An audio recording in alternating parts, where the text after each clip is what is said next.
I'll stop yakking when I stop talking. All right, good evening, everyone. It being 6 p.m, I'll declare open the ordinary meeting of the Council for the 30th of April 2025. In doing so, we wish to acknowledge the traditional custodians of the land we're meeting on, the Wurundjeri people. We wish to acknowledge and respect their continuing connection to the land, waters and community. We pay our respects to all members of the Aboriginal communities and their culture, to elders past and present, their descendants who are with us today and those who will follow in their footsteps. Record of attendance, 8 councillors are in attendance tonight, with an apology from the Deputy President, Councillor Sciano. We also have the Acting CEO, Mr Kenneth Donoghue, who is acting in that role for the time being. Response to previous public questions taken on notice. They are included in the agenda. We now move to public question time. I have a couple on notice who are also not here this evening, but I will read them out and answer those questions. The first being from Mr. Glenn Bone of Jalora. Question 1. Section 75 of the Work Health and Safety Act 2020 requires local governments to establish health and safety committees. Does the Shire have a health and safety committee? And if so, when did the committee meet in 2024 and 2025? The response to that is the health and safety committee meetings are an operational matter, and I'll defer the answer to the acting CEO. Thank you, Mr. Chairman. Yes, Mr. Chairman, there is a Health and Safety Committee, and its meetings in 2024 were on the 11th of January 2024, the 7th of March 2024, the 2nd of May 2024, the 20th of June 2024, the 22nd of August 2024, and 2025, the meeting dates were the 3rd of April 2025, with a further meeting on the 22nd of May 2025. Thank you, Chair. Thank you. And to the second question from Mr. Bone. At item 13.1 of the Ordinary Council agenda for today's meeting, it is recommended Council notes the confirmed minutes of 4 Council committees. A, is there a valid reason why have staff waited for these minutes to be confirmed before presenting the minutes to the Council for consideration? B, regarding the Audit and Risk Committee minutes of the 11th of December 2024, does Council intend to endorse the final Audit Management Report as per minute AC/2024/11? And C, why has attachment 6.1.1 not been included in the minutes of the Audit and Risk Committee meeting of the 11th of December 2024? Thank you, those questions, Mr. Bone. In response to question A, while there is no official position of Council, following a meeting of Council some 5 years ago, Council commented it would only prefer confirmed minutes of committees being presented to it. This doesn't, however, impact the smooth flow of information to Council, as can be evidenced tonight with the BFAC recommendations being presented before the confirmation of that committee's minutes.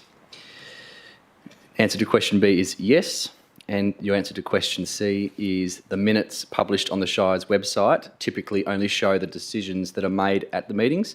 The attachments are still available, however, on the Shire's website through the agenda.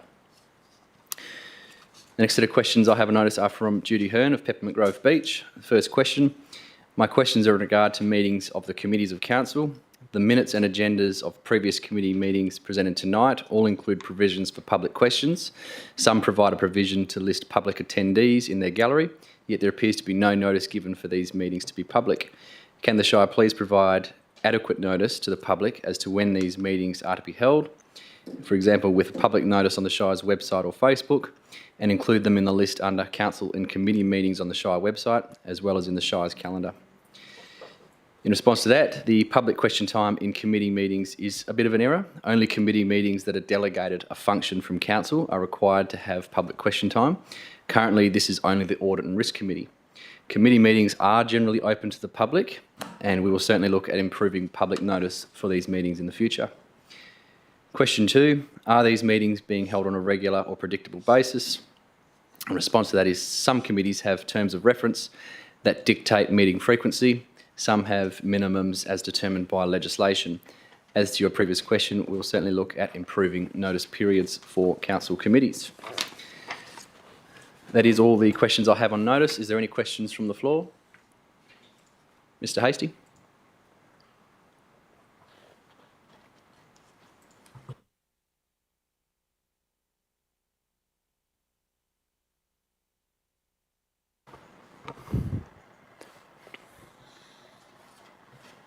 Just hang on. It's not coming up on my screen, so I don't think it's active. It's on? Just speak into it for a second. Did that come? The logo's on the screen. Oh, okay. It's starting up. We'll just because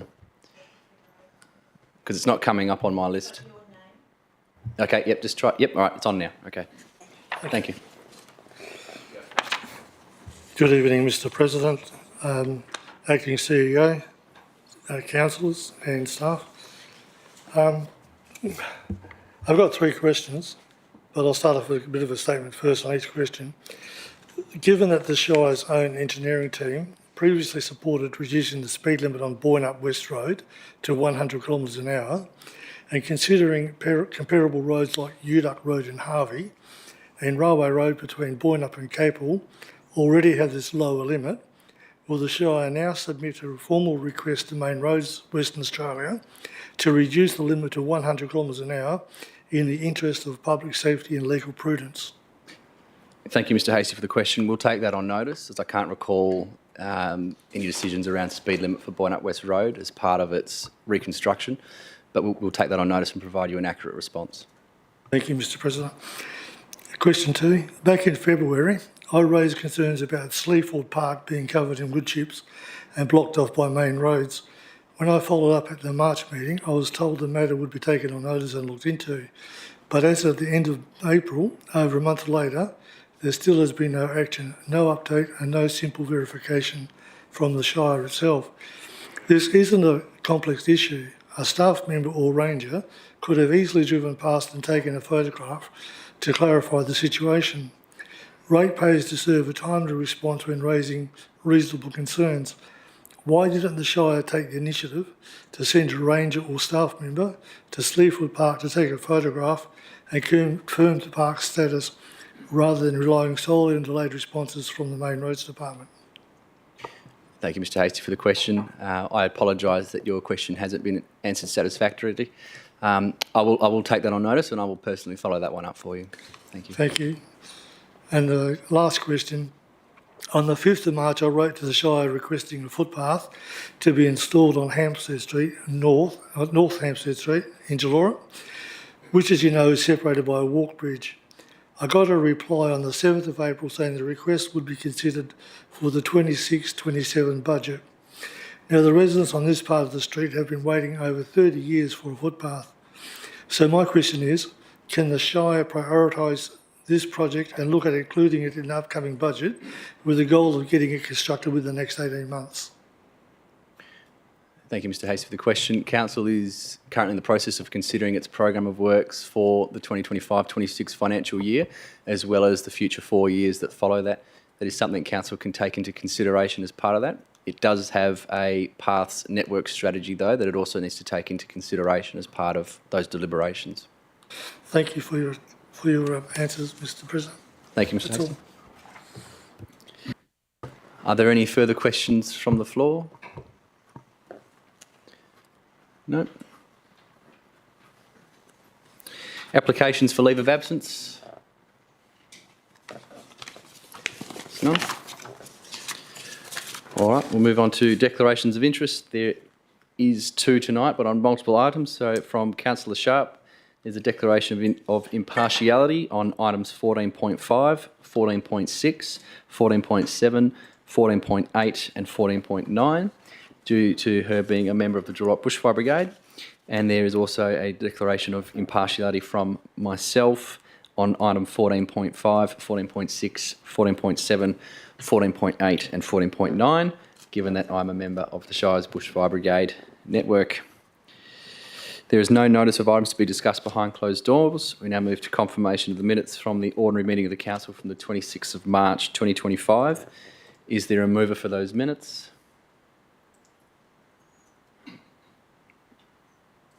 Councillor Dillon. Is there a seconder? Councillor Terrentroy. Councillor Dillon. Councillor Terrentroy. Is there any discussion on those minutes? Nothing further from the mover? I'll put them to the vote. Those in favour? That's carried unanimously. Announcements beside the presiding member without discussion.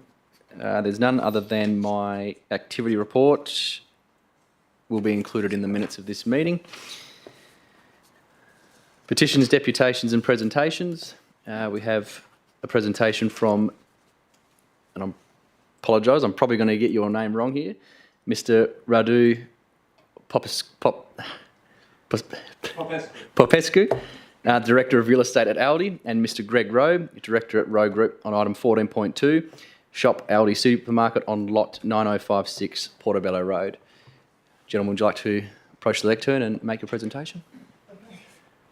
Thank you. Okay. Perfect. Thank you all for your time this evening and the opportunity to talk to you in regards to our proposal for the development of an Aldi store in the town centre of Dalyellup. My name is Radu Popescu. I am the real estate director for Aldi and I will be representing them in regards to this matter. My responsibility for Aldi here in WA is in relation to the strategy and development of the network here in Western Australia. For those of you that are unfamiliar with Aldi, we are a low-cost supermarket that delivers high-quality products at a low price, and we provide a viable alternative for consumers to the major supermarkets, Coles and Woolworths. We've been established in Western Australia for a period of 9 years. Over that time, we've grown a network of 52 stores across metro and regional areas. Currently, we have 2 nearby stores within the Bunbury area, and we've identified an opportunity for 3 stores within that catchment. So we have an established store in Bunbury and also in Australind. And naturally, we see a store to the south of Bunbury as the ideal location for the 3rd and final store within the area. Our assumptions are also supported by the existing conditions of our existing Bunbury store. So our sales analysis shows that 15% of the customers that visit the Bunbury store actually come from the area of Dalyellup. So there's strong demand from the area for an Aldi supermarket, and we see the Dalyellup town centre as the logical location of an Aldi supermarket. Within the Dalyellup town centre, there's an existing Woolworths and also a Coles supermarket under construction. We're proposing for this development to be within close proximity to those 2 existing supermarkets, really providing the optimal amenity for the local community by allowing them the opportunity to complete their supermarket shop across all 3 retailers. We've worked closely with the local council over the past year in order to develop the application that's been put before you for consideration. As part of that process, we've worked to identify not only the Aldi operational requirements, but also the council expectations in regards to a development that's suitable within the town centre itself. As part of that process, we've gone through 2 design and review panels, and we've engaged architects and landscape architects experience within commercial development to address the requirements of the design review panel and also the local council. As part of that process, we've added a parklet along Portobello Road that provides greater amenity for the community and also screens the Aldi car park and provides mid-trip facilities for pedestrians in the local area. Additionally, we've gone outside of our generic look and feel for an Aldi store and integrated materiality and finishes that are not generically applied for an Aldi. So this development is unique to the local area, and we're really quite proud of the way that it's been developed, and we're really excited to deliver it for the local community. Additionally, we've integrated a lot more glazing than what we normally would, so we have a really large open shop front that wraps around into Grafton Lane. So we're really hopeful that you're supportive of this development, and we're really looking forward to progress with this as quickly as possible. We're currently in a climate of significant construction cost escalation, and those commercial pressures are putting significant pressure on developments, and we would like to get on with it as soon as possible, and hopefully by this time next year there will be a trading Aldi store within the town centre of Dalyellup. I will pass you on to Tom Redgrove. Thank you, Mr. President and councillors. I appreciate the opportunity to speak with you this evening. My name's Greg Rowe.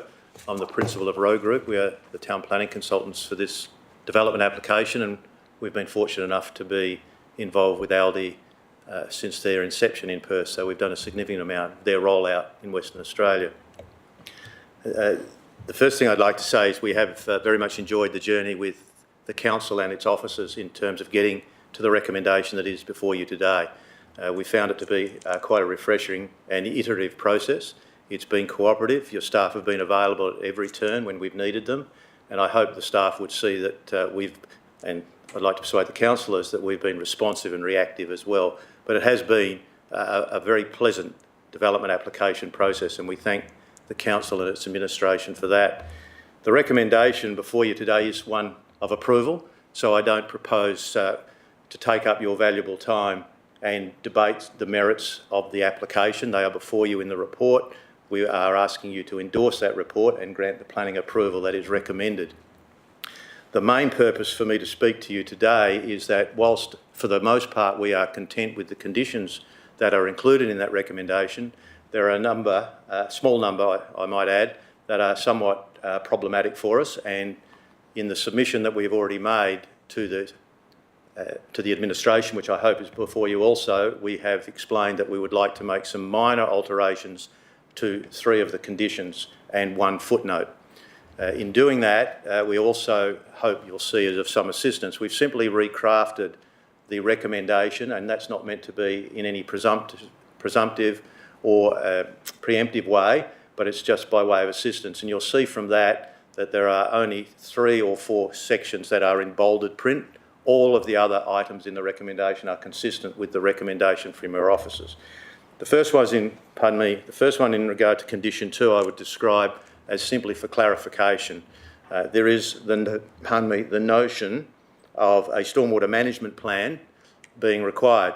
We've actually submitted one, and we understand is satisfactory, and we have not been advised there's any shortcomings in that stormwater management plan. We would simply ask that a change to condition 2 read a reference to that particular plan prepared by BPA consultants and dated December last year. If Council would be good enough to include that, we say that's for clarity and certainty, and would remove any notion that we have not satisfied that requirement. The second condition that we would ask your consideration is in regard to condition 6, which of itself, condition 6, is not problematic for us at all, but rather it's the footnote that goes, or the advice note that goes with condition 6 being advice note 4. And that does seem to suggest that we need to revisit the design of the arbour that is included now at the street front. Now, I'd like to emphasise that we spent a goodly part of the design review process working up the design of that arbour, and it was originally, on our first submission, a covered element, a solid covered element. And you'll see in our deputation request, there are 2 other images, and you'll see that it has progressed away from that covered awning type structure to become an arbour. Now, curiously, the definition of an arbour is an open structure. So we say that the design process dealt with this quite adequately. We accepted the changes, and from our perspective at least, advice note 4 contemplates going back into that process. And we don't ever resist design review processes, and we, as I said, found this one particularly satisfactory. But it was time consuming, and it does take time to convince the design review panel to make a change. But confusingly, it appears we're going back to a point that through the design process we departed from.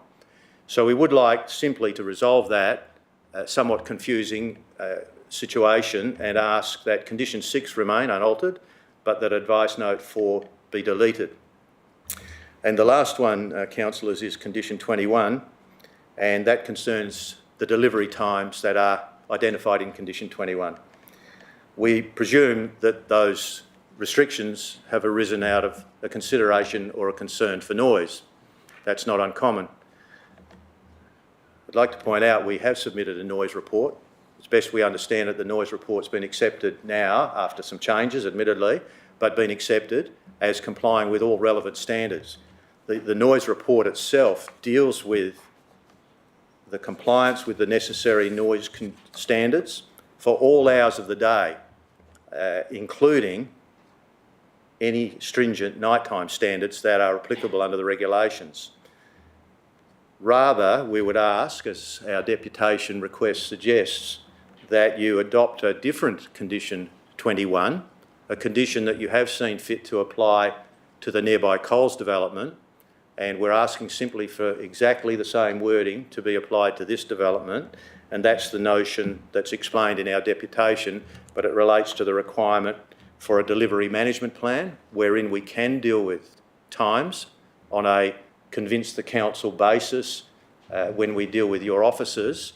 But the other advantage is if there are changes to delivery times, for whatever reason in the future, we don't need to come back to you and ask for an amendment to a planning approval. That's a mechanism that's available under the town planning regulations, but it's time consuming, it's complicated and has no certainty to it. So we would say that if it's satisfactory from the council's perspective to use a condition requiring a delivery management plan be prepared to the council's satisfaction, we would ask for the generosity of the council to have that same condition applied to this application with the same wording in lieu of the current condition 21. With all of that said, Mr President and councillors, more than happy to attempt to field any questions.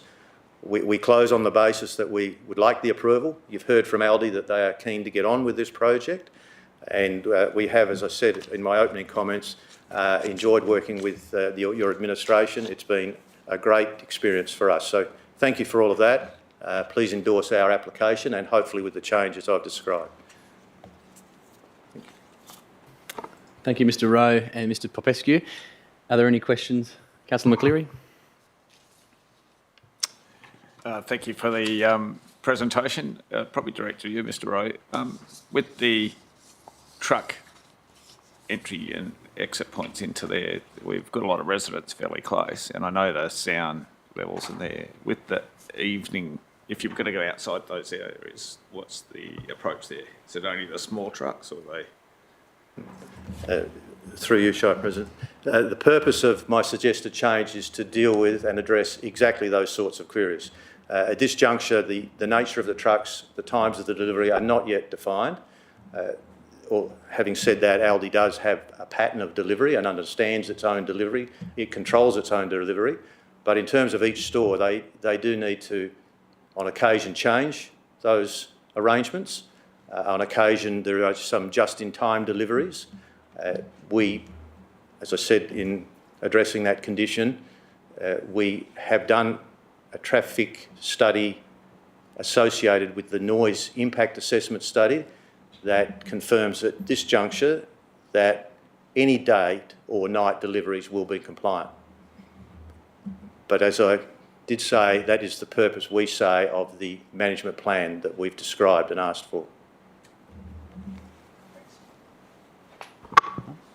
That's it. Are there any further questions? Councillor Tarantroy. With the removal of that condition 4, that's actually a step back and not offering shelter to shoppers to get closer to their car to unload their groceries, especially in winter.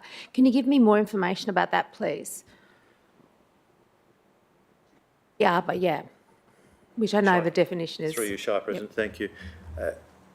As I pointed out, it's more that it's confusing to us and generates another process of assessment that we hadn't anticipated. The original iteration of that structure was a covered structure, as you see from the images in our submission. The process that we undertook with the design review took us away from that, took us to the first variation, which is an open structure of itself, and then the final, as we believed, supported design, which is an open arbour. The concern we have with Advice Note 4 is it starts that process again. And if it was the requirement that it be solid, we might have preferred to have that position right at the start. What we're concerned about is not what the outcome is, but the process to get there. We spent somewhere between 6 and 9 months through the design review process, and this was one of the issues that we struggled to resolve. We resolved it in the end to what we believed was everybody's satisfaction, including Aldi, and to be completely forthright, we're not keen to go back into that process of uncertainty. What questions? So, yeah, continuing on with that, so what is the main reason besides uncertainty? Is it the cost? No, not at all. It's not about that. Pardon me, Shire President, it's not about that. It's about, in our view, starting an element of the approval process again. We are looking for the certainty and the confidence to go ahead with the project. The recommendation before you, otherwise and almost without exception, gives us that. If I could ask you to scrutinise Advice Note 4 closely, it leaves it somewhat unresolved in terms of what it is we would be expected to deliver. All right. Are there any further questions? No? All right, thank you. Move to motions of which previous notice have been given. There are none, and there are no questions of which previous notice has been given. Move to Chief Executive Officer reports. 13.1, Committees of Council minutes. Is there a mover for those minutes? Councillor Ferguson. Is there a seconder? Councillor Sharp. Councillor Ferguson. Thank you, Mr. President. Look, I would propose amendment subject to getting an answer on a question. I note that the officer's recommendation says that council notes the following. Now, I do recall our august Deputy Shire President referring to the fact that in a past discussion that committees that are not entirely delegated committees of council, that is, they have external members, cannot approve their own minutes. And the thought in my mind is that actually this motion should say, and I'll take advice on this, that council notes and approves the following minutes. In other words, those minutes that are come from committees that aren't entirely comprised of councillors but are under and not technically of delegated authority, that we actually have to formally, as council, approve the minutes. Now, I'll take advice on it. If that's not the case, then I'm happy to not proceed with it. But otherwise, I'd like to add the amendment that council notes and approves the following. Thank you, Councillor Ferguson. The matter you raised is one I've not heard of before, in that committees with external members cannot approve their own minutes. I'm not aware of that in any legislation in any form, but unless the CEO's heard of anything different, I'm happy to stand corrected. Only, as far as I'm aware, only the committee themselves can confirm their own minutes. If council chose to endorse these minutes, I don't see that being a problem, but nonetheless, that's not confirming them. Only the committee itself can confirm its own minutes. Anything you want to? Through the chair. Yeah, the CEO. Councillor, and please, I'm taking the question early, but around about any committee established by council under section 5.8, 5.10, there's provisions in 5.22 that says a committee can present its minutes to the council or at the next committee, as the case requires under the legislation. So it could take it from a committee up to council, depending on what the period was, and actually have those recommendations endorsed. The question I believe you're asking is that saying, well, it's only noting, but if there's an action within the minutes to actually do something, council should be endorsing it, as the Shire President's just said. So on that basis, you might want to change the recommendation if council, depending on what the recommendation was, that the committee recommends to council that such and such happens. I don't know if that answers your question. Possibly so. I'm not sure if you're suggesting, if I may, through you, Mr. Shire President, that the wording should be endorse. That was suggested. Okay. That was the suggested wording, yes. So then my amendment might be that council notes and endorses the following. Would that be more satisfactory formal words that would satisfy my anxieties and perhaps the CEO's advice? If that's an amendment you wish to move, council, it'll be subject to council I'll take advice considering from the CEO. it as well. I don't want to move a motion that in fact is An amendment? inappropriate, but I'll take advice from the CEO, if that's okay, through you, Mr. Shire President. If if your amendments just simply change the start from council notes to council notes and endorses, you can move that as an amendment. Yes, I'd like to move that, Mr. Chair. Okay. President.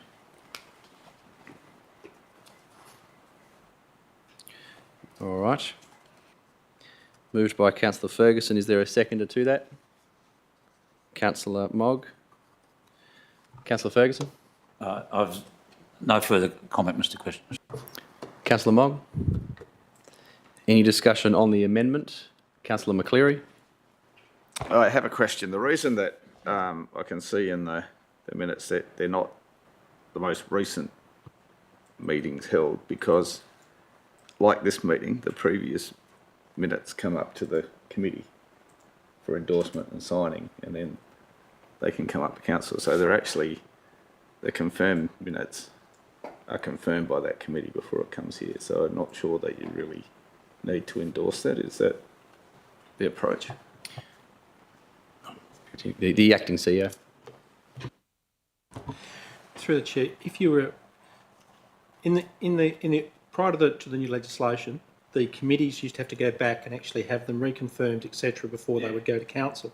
And what was occurring was that in some cases it would take 3 months, if it was a planning committee or a finance and admin committee, before something would happen, or 2 months. Yeah.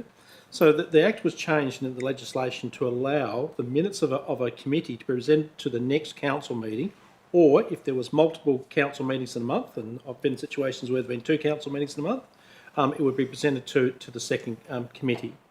So the legislation does allow you to do that, but if the committee has made a series of recommendations to council, or made recommendations on something that actually has no action, it might be just a matter of noting. I think it's what the Shire President is saying, but as Councillor Ferguson was saying, if there is an action that needs to be endorsed by council, so it might need a level of expenditure under section 6.8 or something like that, you would say notes and endorses, that the council endorses a level of expenditure, a level of authority. So further to my question, if you're looking at that process, is that if there's a recommendation going to council, that would come up as a separate item within our minutes here, if it was a recommendation. So at the moment, my concern is these minutes aren't endorsed or approved by that committee because they haven't gone to the second. These ones are, but the current ones aren't. So you're kind of waiting for that process. So if you go into endorsing here, As a matter of precedent, if there's any actions out of committee where the committee's recommended something to council, that's usually been presented then as a separate item. And the minutes of the committee, once they've been confirmed by the committee itself, are then coming to council for noting. Really, it's probably no different from endorsing. Endorsing is probably just more of a formal and direct word.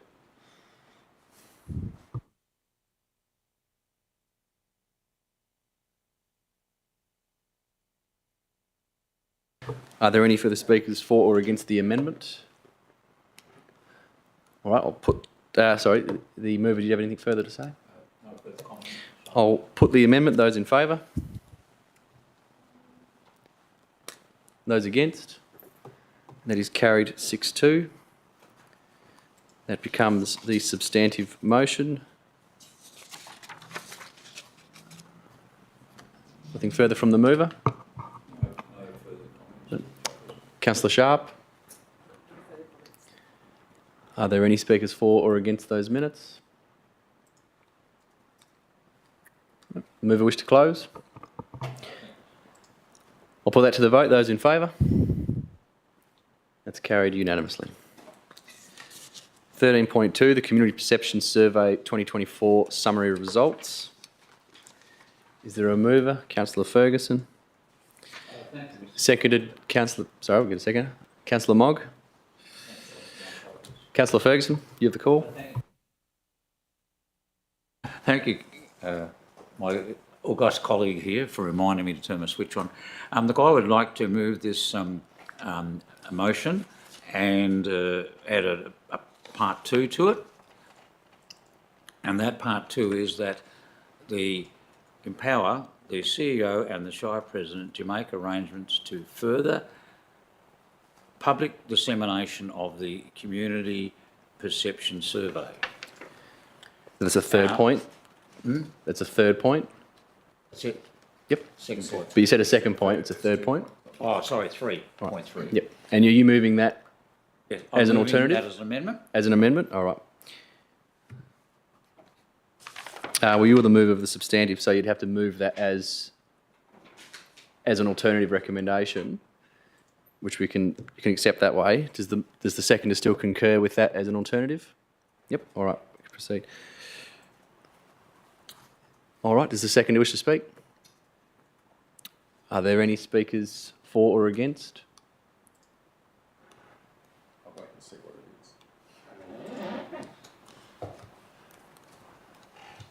Do you want me to? Yeah. Do you want that on the board first? Yeah. All right. I'll just hold there for a minute as that gets on the board.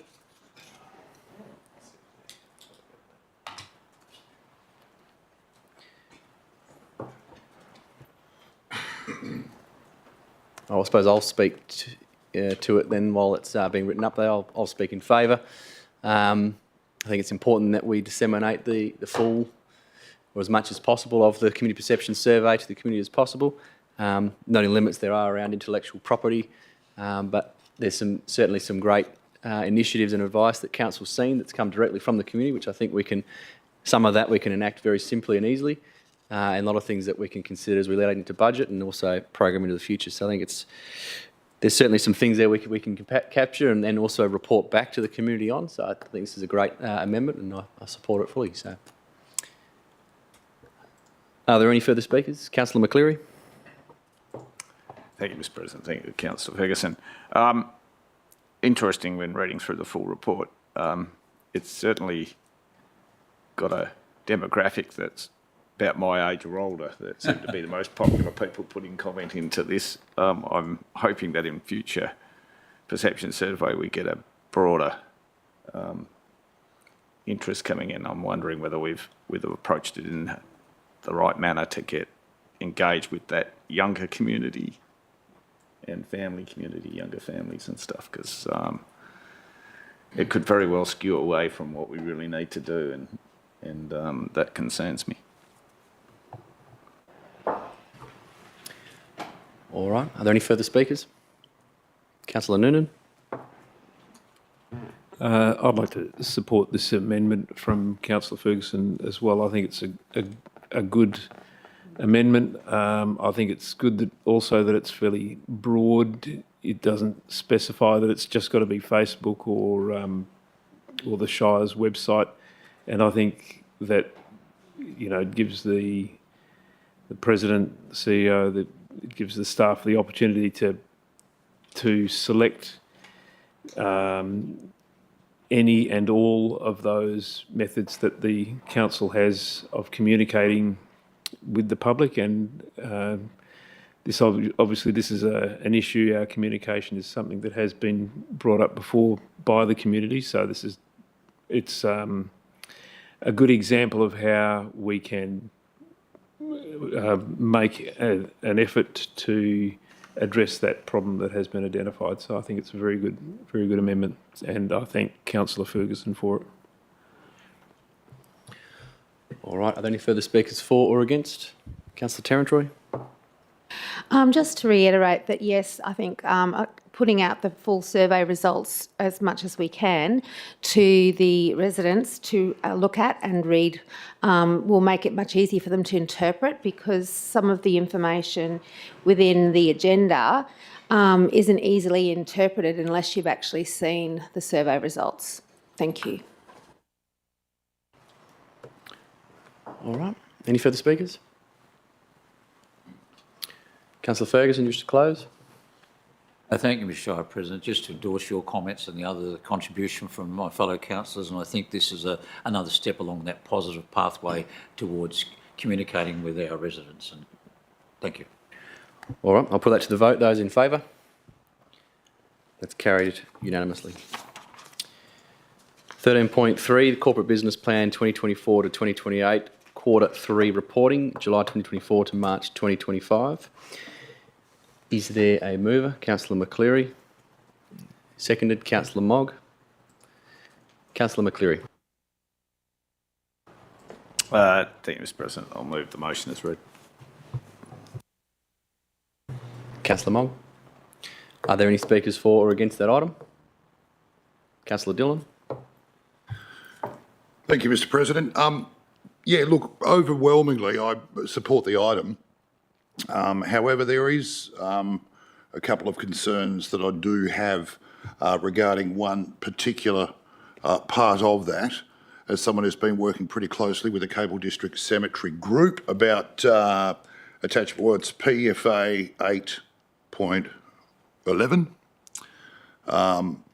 What I would like to point out and maybe put on the record is that there's a fairly vague commentary at odds with what I've been led to believe. And if I could probably follow that comment up with a question to the director or someone, if I could, please, Mr. President,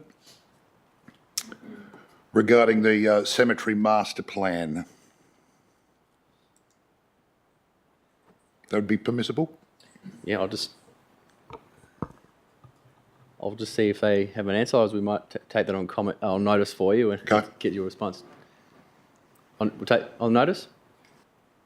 Yep. Because we're talking about a master plan and a consultant to do it. I wanted to know, has the consultant actually been procured, and are they, if so, are they actively engaged in the plan yet? The Director of Infrastructure and Development. Yes, thank you through the Shire President. So there has been some initial work in survey work undertaken. The master plan is being considered for the coming budget in terms of the provisioning for that. Because I was led to believe at the annual electors meeting that the work was currently happening, and I believe we were sort of inferred that the consultant was procured and active. That's not the case? Only in terms of the preparatory work for that master plan. In terms of the actual master plan itself, master planning, there's been no engagement. Okay. Thank you for your answer, Mr. Director. I do appreciate that. Look, like I say, I mean, generally I'm for the item, but I just wanted to register those concerns. It just seems like, you know, communication with the Capel District Cemetery Group, who are wonderful custodians of our local Capel Cemetery in particular. You know, just once again, maybe the communication point with some of our local community groups who are effectively doing the Shire's work and refining our local resting places. Like, communication has been only fair, I would say, at best, and sometimes the messaging is not. I don't want to use the term misleading, but it seems that could be the case. Thank you. All right. Are there any further speakers to the item? Councillor Mogg, a question? Thank you, Chair. Just actually an acknowledgement. I'd like to acknowledge Councillor Dillon for bringing this Capel District Cemetery Group section of the motion to our attention. Thank you. All right. Councillor Terentry? Just that it's good to see in the third quarter that we're on track to achieving, like the Shire staff are on track to achieving expected progress. It's good to see that the recruitment and resourcing and retention is significantly improved, and that stage 2 of the Shire service capacity review implementation, which commenced in mid-January, is going to come back and further planning and information provided to us shortly, so that's good. Councillor Ferguson? Thank you, Mr. Shire President. Look, I'd like to ask a question in respect to, I'm fully supportive of the motion, but in respect to item PWNE 9, review and update existing natural reserve management plans and so on and so forth. It's high risk and overdue, and we're talking about 2 years in the commentary. I'm not entirely comfortable with something that, in my view, should be of a relatively high priority, that is at high risk and overdue, and we might be thinking about it in 2 years. I wonder if, through you, Mr. Shire President, I could get a response from the staff on that. The Director of Infrastructure and Development. Yes, thank you. So there's a number of parts to this. The first one is that the council has now employed a NRM officer, was appointed later last year and has commenced work specifically around these projects.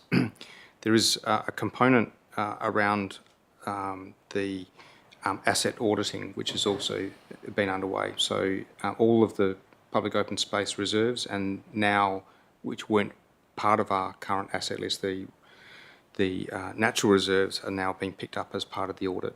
So the first component is understanding what we have that's out there, and then following that, the preparation of management plans. So given the number of varying natural reserve spaces that we have, and then the creation of that hierarchy, and then the development of those plans, that is the period in order to undertake all of that work is where we're looking at the 2 years. So the highest priority sites will be picked up first, and then as we start to develop those individual management plans, as we would then be progressively working through that. But with a resource of one, I mean, we are limited by the capabilities of that level of resource. Through you again, Mr. Shire President, just a question. So should we expect to see, given what you've just advised us of the development of the assessment of the location, sites and resources and what have you, that we should start to see recommendations emerging from staff to council regarding some of these reserves inside that 2-year frame? Again, through the Shire President, yes, you will do. It is also part of the broader public open space strategy work that will also be coming back to council. I think probably just to add a little bit more to that, prior to 2018, the Shire didn't have any management plans for its bushland reserves, and has since brought in about 11. So some of those being near 7 to 8 years old, obviously need to be updated to existing management procedures. But the directors obviously provided a lot more context around the reserves that we still need to develop reserve management plans for.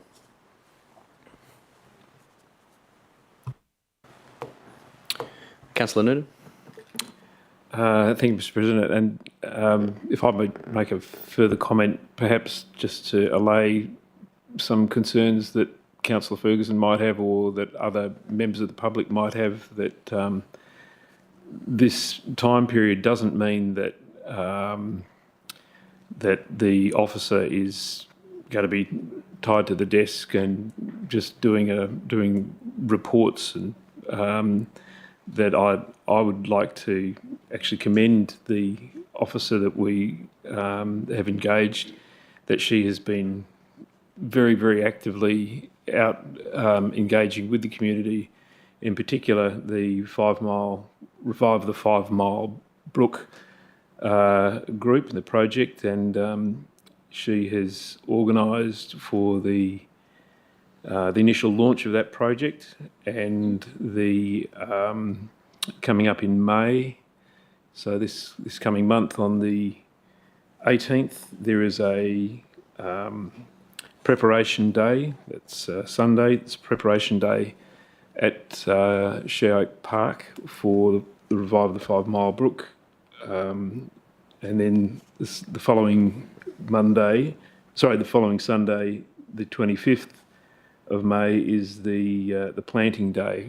So Vanessa Jackson has very much hit the ground running, and is I think has been a great pickup for the Shire, based on the very short time that she's been here. So I'm very, very pleased to see that.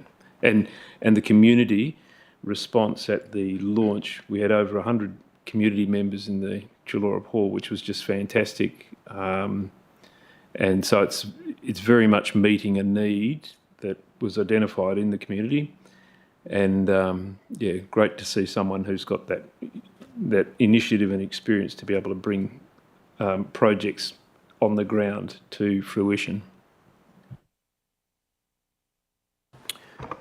And if I further to that, if I may, Mr. President, I'd like to invite all members of council on the 18th and the 25th to Shire Park, and members of the community to enjoy that experience of preparing and planting up that park, the Shire Park. Thank you. All right. Are there any further speakers to the item? Councillor McCleary, do you wish to close? Certainly do, Mr. President. Thank you for everyone's input. My focus tends to be on the ones that are at risk and high priority. There's one in there about a network switch, which I imagine is just timing to get the things in. And the other one was the yellow pump station. I suspect there's a request for tender coming back in fairly soon. So the report is quite comprehensive. It spans over many years in its progress, and they're the things that we need to look at, is just where things are at and what's falling behind, and having the answers, which is presented in this document.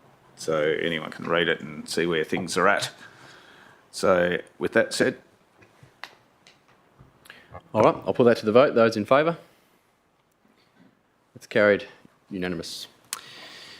Infrastructure and Development Reports 14.1, Programme of Works 2025-26, Facilities and Sustainability. Is there a mover for that item?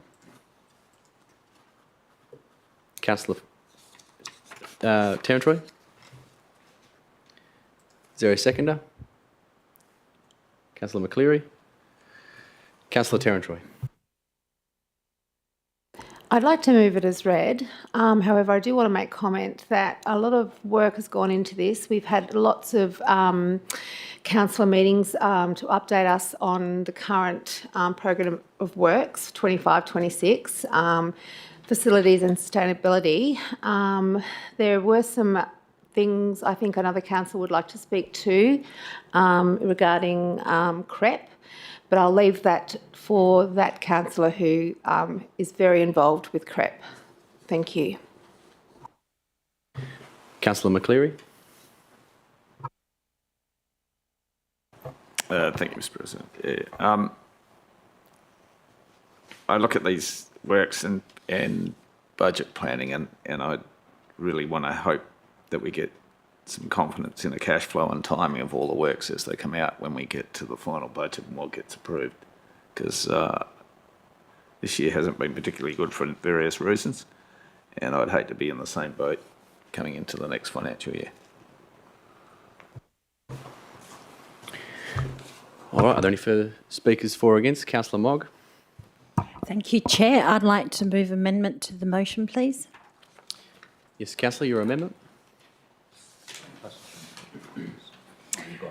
That Council, 1, endorses the amended Programme of Works, Facilities, Buildings with a consolidated value of $530,000, including GST, for inclusion in the FY 2025-2026 draft annual budget, reflecting the removal and reshaping of one project to focus on the demolition of the ablutions and completion of the car park of the Capel Regional Equestrian Park, with an estimated cost of $50,000, excluding GST, revised from the original allocation of $80,000.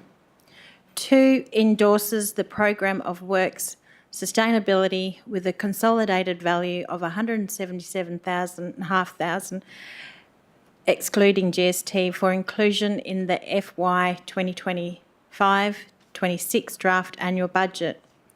3, endorses the carryover project budget from FY 2024 to 2025 to the value of facilities, buildings at $331,640, the DMCYC at 13 million, that caught me out, sorry, at 53,134 for inclusion in the FY 2025-26 draft annual budget. Thank you. All right, it's the amendment moved by Councillor Mogg, seconded by Councillor Terentry. Do you wish to speak to your amendment, Councillor? Yes, thank you, Chair. I'd just like to acknowledge the Shire President for writing up this amendment and thank CREP for getting back with us with their request so that hopefully this is more suitable to their wishes, and to fellow councillors and Shire staff working on this. And I hope that Council accept it. Thank you. Councillor Terran-Troy.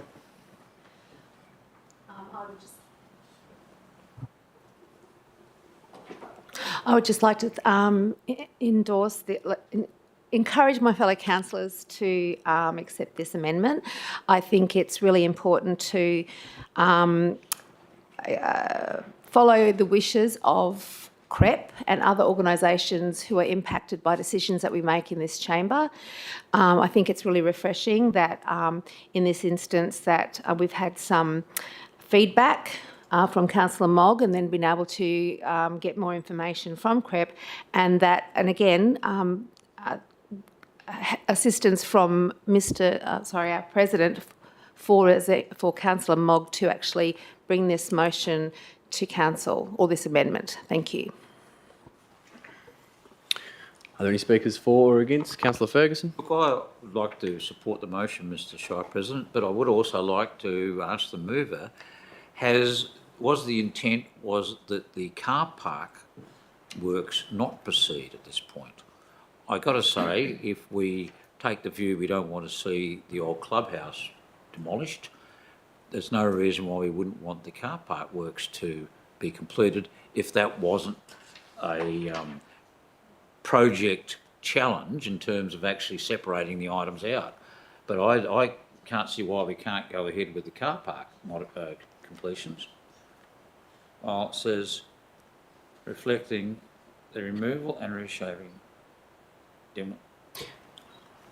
If I can answer on behalf of the mover, it does state that the motion still includes completion of the car park. Oh, my apologies, I've misread it. So I withdraw that comment entirely, Mr Shire President. And I'm stum. All right. Are there any further speakers to the amendment? Councillor McCleary.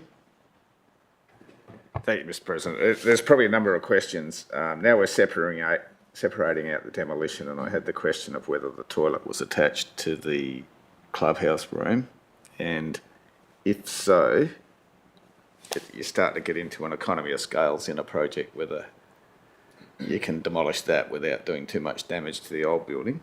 Are there any risks like asbestos present in the building or anything like that, and will it increase the cost by having separate bits of the work happening? The Director of Infrastructure and Development.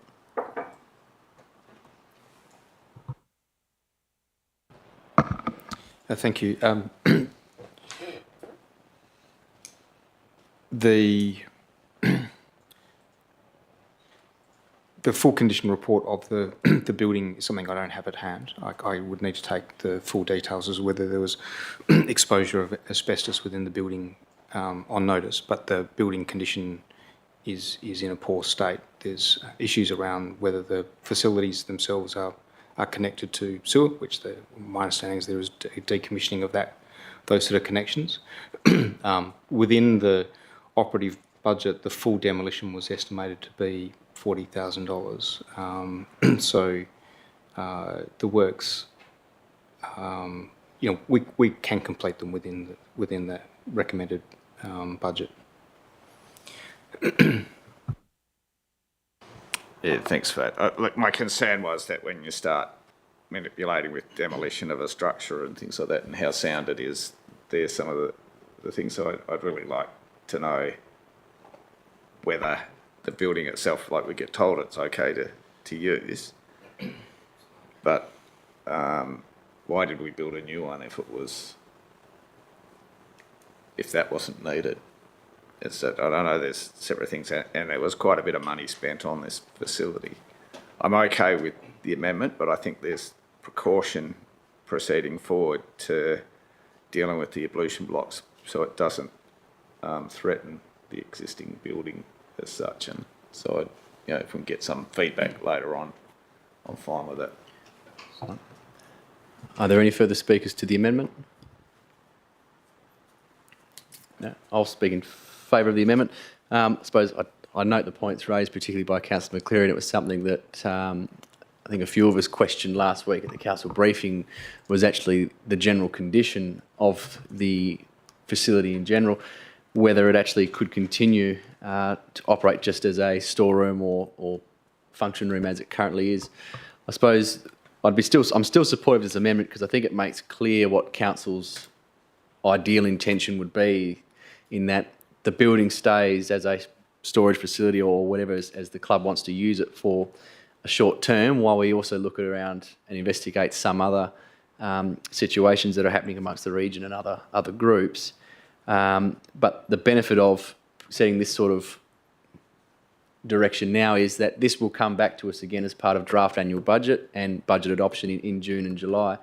If between now and then council gets that condition report and it does say that the building itself is beyond use, it's reached its end of life, then as part of consideration of the draft annual budget and the full budget, we can reallocate that $30,000 back in to support full demolition of the building if it's required, and make those changes to the budget as necessary. But I think this amendment just sort of says, look, we'd ideally like to keep it. The CREP has made clear that they would like to keep it. If there's a solution in keeping the building that we can utilise it as part of potential relocation of some other entities to the site and make that attractive to them, that might be a possibility. But knowing that site in the way that I do, the ablutions certainly are well and truly past their use-by date. There's no report needed for that one. And the car park, having that tied up to help tie in with the new facility is certainly something I'd like to see as well. So happy to support the amendment, and if we need to reconsider it as part of our budget process, then we'll look at it then. Councillor Mogg, a question as the... Yep. Thank you, Chair. Just a question. Understanding and knowing the old ablution block, and it's attached to an old septic ground system, is that included in the removal of the ablution block? Okay. The Director of Infrastructure and Development. Yes, through the Shire President, yes, the demolition would be the full demolition of all subterranean and above ground parts of the building. Thank you. Just checking. All right. Any further speakers to the amendment? No? Does the mover wish to close? I'll put the amendment to the vote. Those in favour? That's carried unanimous and becomes the substantive motion. Are there any further speakers for or against that item? Councillor Dillon. Thank you, Mr. President. Yeah, a couple of bouquets. Firstly, thank you to Councillor Mogg for bringing this amendment before us. I think it does make a lot of sense. Look, what's the rush, I suppose, is my point of view regarding the old building. Look, she is tired. Let's wait and see what the structural report or whatever is, and it can come back to council. But I think, let's just hold our horses, pardon the pun, and see where we go. But I would caution not only people who love and use CREP, but look, the building is obviously very, very tired, and that's why we built a brand new one. But as long as it doesn't necessarily become a haven for every second redback in the Shire, I think it'll probably be a good thing.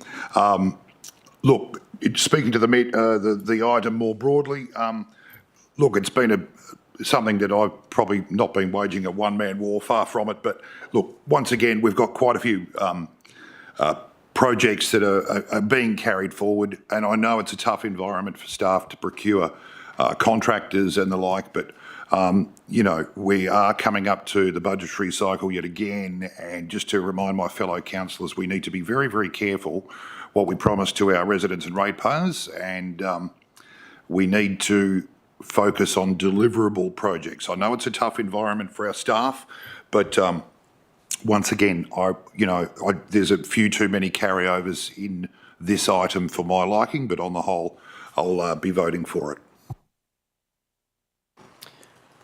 All right. Are there any further speakers to the item? No. Councillor Terran-Troy, do you wish to close? Just in saying that the staff have done a lot of work on this item, and I think that the amendment is fantastic. I'm so glad that it's now this is substantive. And as Councillor Dillon said, there are a few carryovers, and but the reasons have been given. However, and I also agree with him about we have to be careful about what we promise the residents. But as stated, this is going to be looking at the old building of CREP to make sure that it's structurally sound, and we'll go from there. It'll come back to council. So, other than that, as I said before, the staff put a lot of work into this, and councillors have had the opportunity to attend workshops and ask lots of questions about this plan. So I commend it to my fellow councillors to vote on. All right, with that, I'll put it to the vote. Those in favour? That's carried unanimous. 14.2, Market, Lot 9056, Portobello Road, Dalyellup. Councillor McCleary moving.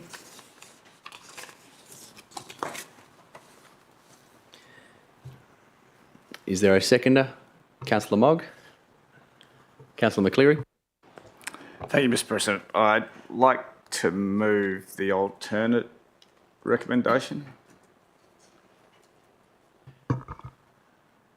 Your alternative recommendation, that was distributed to councillors early this evening. The minute taker will put that on the board, but in the meantime, would you like to speak to your...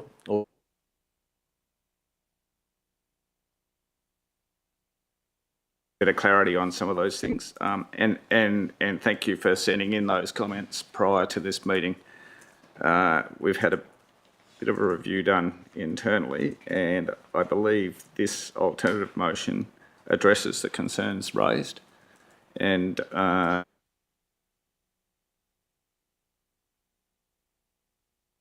soonish. And it explains those. Look, the arbour and all that sort of stuff makes sense. I can see holding up in a development process. It's quite unnecessary. I'm a resident of Dalyellup, and I do believe I might be one of the 15% that attends shopping and outings in town. I'm surprised that it's only 15, but this is great to see competition. Another bit of commercial development further develops that area of Dalyellup, and I'm looking forward to the completion of the building if as we go forward. Councillor Mogg. Thank you, Chair. Just want to say that I'm excited that Aldi are investing in our Shire of Capel. I know a lot of residents can't wait for the doors to open, and of German descent, only problem I have is that German products are not a daily item on the shelf, only when specials come out.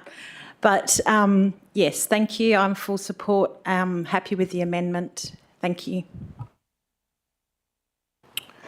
All right. Are there any speakers against the alternative recommendation? Speakers for? Councillor Dillon.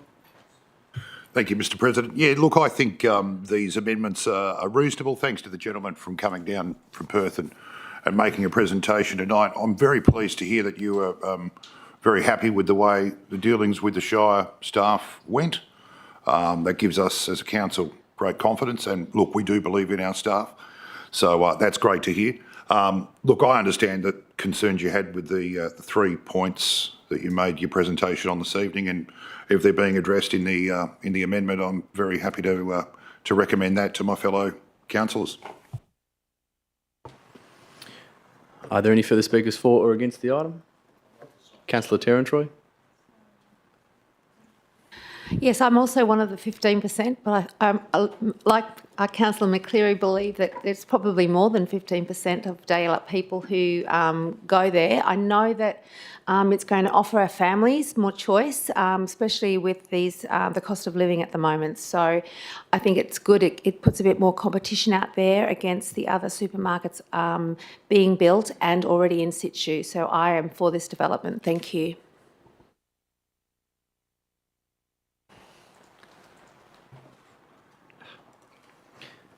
Are there any speakers for or against the alternative? Councillor Sharp. Thank you very much, gentlemen, for coming down and giving us this presentation. I really enjoyed it, and I'm very pleased to hear that you have had success with dealing with our wonderful Shire, and I too am probably more of a shopper at Aldi than anyone in this room. I'd just like to say that. I would regularly spend probably 300 plus a week in Aldi, and I'm very pleased to see your design and the consideration that you've given to the community and the requirements of our Shire to produce something that will be an asset to the town centre in Dalyellup. Thank you. Bring it on. Are there any further speakers to the item? I'll just make sure it is. Thank you, Mr. Councillor Ferguson? Yep. Thank you, Mr. Shire President. Look, I think I'm pretty happy and comfortable to support this, but I'd just like to have the clarification on what those changes are that in the alternative motion that's been prepared. And Sure. It's now just come up on screen, and perhaps that could be highlighted or indicated which the alternatives are. So did the mover wish to speak to those changes, or would you prefer myself? I suppose I can. The changes were made around condition 2, condition 6 and condition 21. And removal of advice note 8, was that it? It was removing the Advice note. perceived conflicting nature of between condition 2 and advice note 4. Advice note 4. So just leave.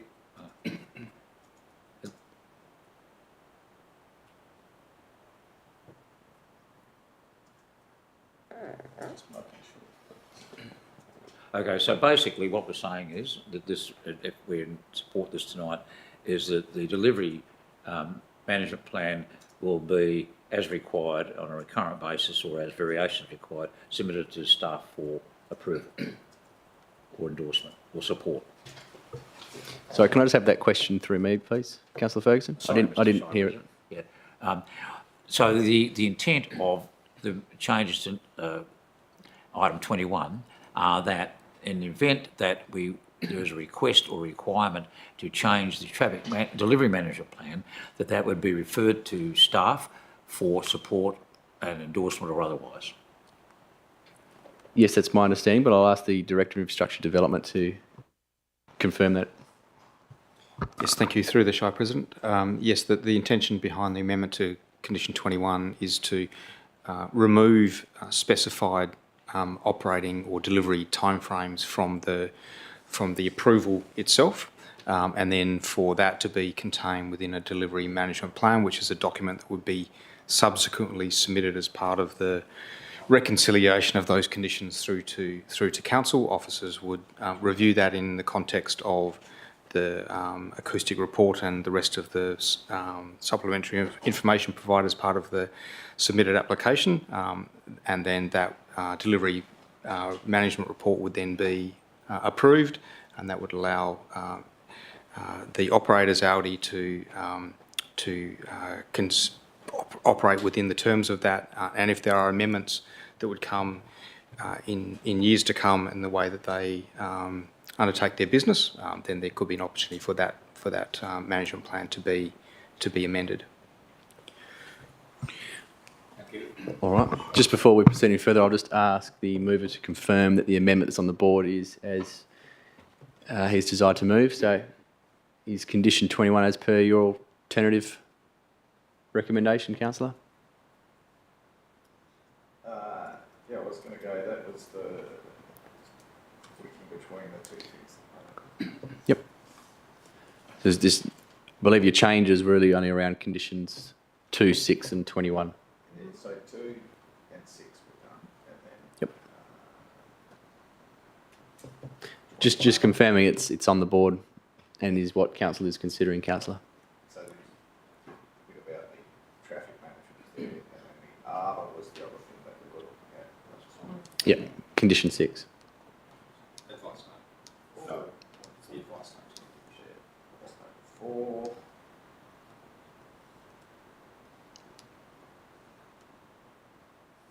So advice vote 4 has been removed, isn't it? Yes, that the intention there, so it stays as that's their plan for guests. All right. So just confirming your... It looks okay. Yep. That, had a quick read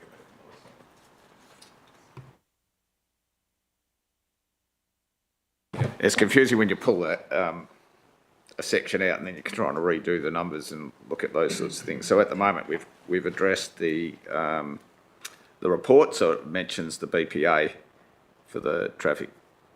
The reports in there, the sound for that.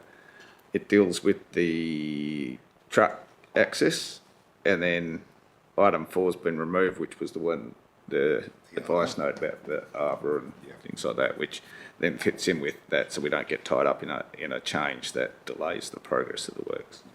So I think that's pretty good. All right. So on the board is as you intend? Yeah. All right. That's the intent, to reflect what was presented to us in the email. So I'm pretty sure we've got that because the All right. planning officer. I just needed your confirmation, Councillor. You'll get the call again. I've got about 3 things open here, and I'm flipping between Sure. them. All right, trying but to see the addresses. We're clear in what your intent is. That's all right. That's all I needed to make sure. All right. Are there any further speakers to the alternative? Councillor Ferguson, you've already spoken. Our secretary, please just scroll on item 2 again, please, number 2, because that's the other change. Thank you. All right. So that's what you're checking. Councillor Terrantoy, a question? Yeah, I'm comfortable with that. I'm sorry, Mr. Shire President. We're not talking still in standing orders. Councillor Terrantoy, a question? Yes, my question relates to the possibility of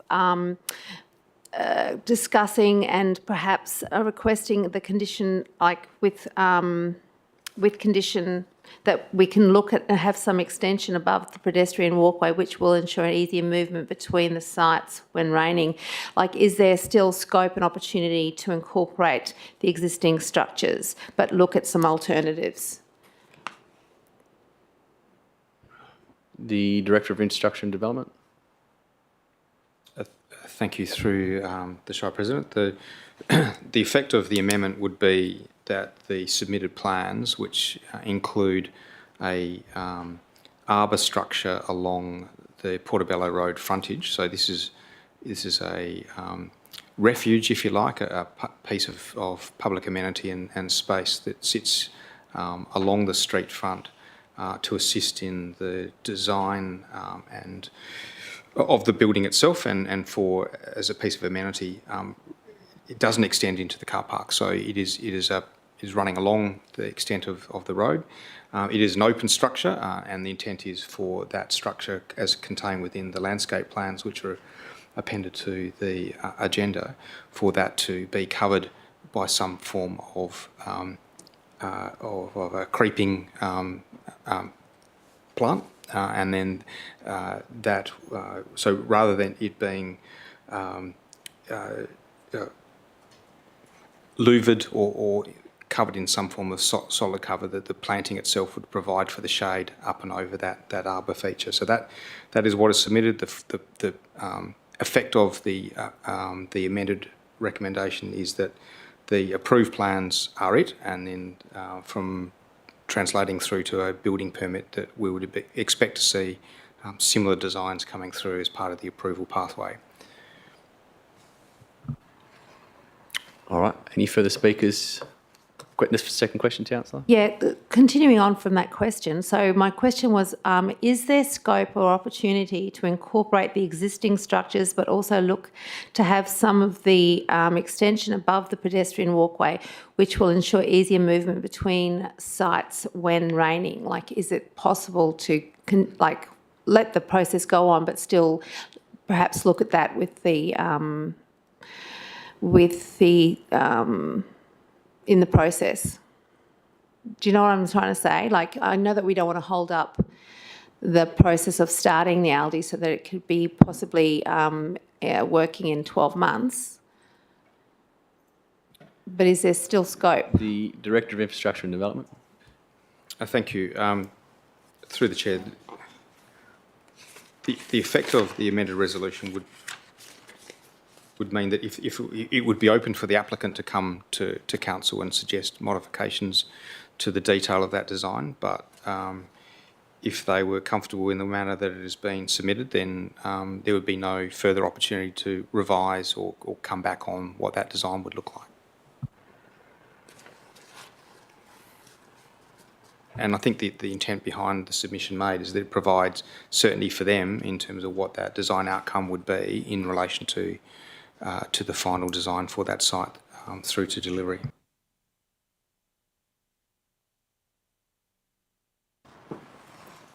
All right. Are there any further speakers to the item? No.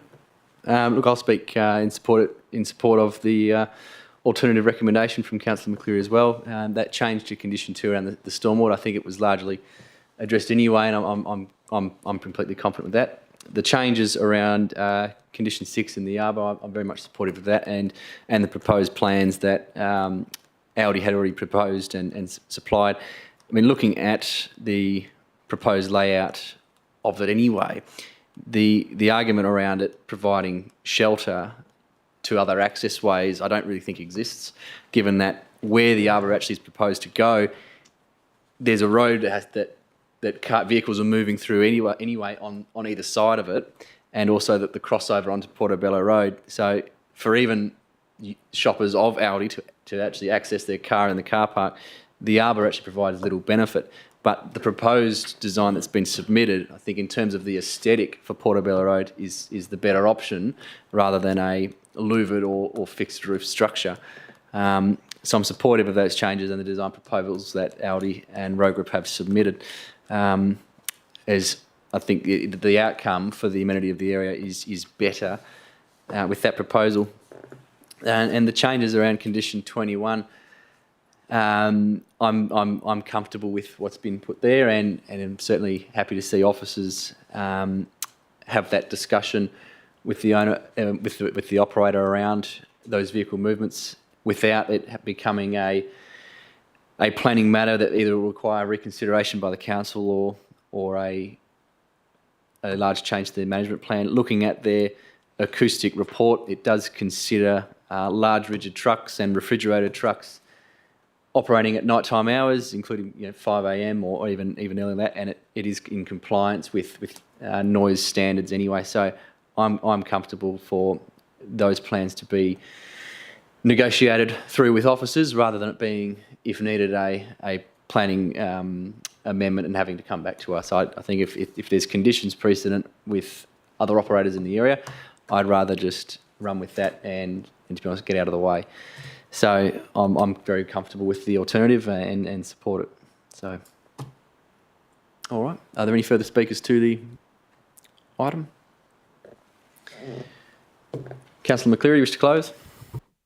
I do, thank you, Mr. President. Yeah, look, this looks pretty good, and I think an arbour and a trees and height, it actually adds a bit of landscaping than a roof structure. The existing roof, or the proposed roof around the main structure, gives shelter from rain to get to the cars and things like that. But pathwise, it looks really nice in an architectural drawing. Hopefully it turns out that way. But yeah, look, with that said, I put the motion. All right, I'll put that to the vote. Those in favour? That's carried unanimous. 14.3, Emergency Services Policy Review. There is 7 policies for adoption there in an omnibus report, moved by Councillor Mogg. Is there a seconder? Councillor Ferguson. Councillor Mogg.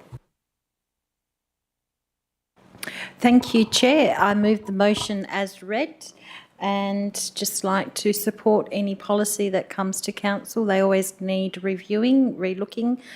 Times and situations always are changing. Thank you. Councillor Ferguson. Thank you, Mr. Shire President. After having received the briefing, I feel a bit better informed about this particular topic, and I'm happy to support it, but I'm still quite perplexed as to what the role of councillors are. It's a joke. It's a joke. Sorry. Are there any Thank you. speakers for or against the item? Councillor Terrantroy, question? So with the 14.4, the bushfire mitigation notice, are we not? The bushfire mitigation notice is the next item. Oh, right, we're This not is doing that one 14.3, yet. which is the Thank policy you. review. Yep. I thought you were doing them on moving them on bulk. Oh, Sorry. no, there's 7 I thought policies. I thought when you said that, we're moving them all in one. No, That's no, why yes, sorry. I was clarifying the Apologies question. for that confusion. That's Yep. okay. Now, this is just item 14.3 and the 7 policies contained within. All right, are there any further speakers to the item? No, Councillor Mogg, you wish to close? I'll put that to the vote. Those in favour? That's carried unanimous. And 14.4, the bushfire mitigation notice. I apologise, I meant to state that earlier at the beginning of the meeting, but that has been withdrawn from this evening's agenda and will be considered by council at a future date. We now move to item 14.5, the appointment of the Chief Bushfire Control Officer. 2 impartiality interests have been declared in this item from Councillor Sharp and from myself. Is there a mover for that item? Councillor Dillon. Is there a seconder? Councillor Terrantroy. Councillor Dillon. Thank you, Mr. President, and thank you for your service for the mighty Elgin Bushfire Brigade too. I'm very happy to put this motion to my fellow councillors for a couple of reasons. The man who's been in this position for many, many years, 25 years, I believe, Chris Scott, AFSM, I'll throw that in as well, stepping down as our Chief Bushfire Control Officer after many, many years, decades helping our community. Finally stepping aside and putting down the pager, and another long-serving Elgin Brigade member is stepping up into the big chair. Mr. Barry Bell, former councillor for our fine Shire and a long-time firefighter in his own right. So he'll be stepping into the position. I want to wish Barry all the best and thank Chris Scott heartily for the work he's done for the Shire, and no doubt he will continue in his role as an experienced head on the ground should the need arise. So I commend the item to my fellow councillors. All right, Councillor Terrantroy. I couldn't say it better than Councillor Dillon did. And it's wonderful that we will see Chris Scott still working within the brigade, but in a different role. Thank you. Are there any speakers for or against the item?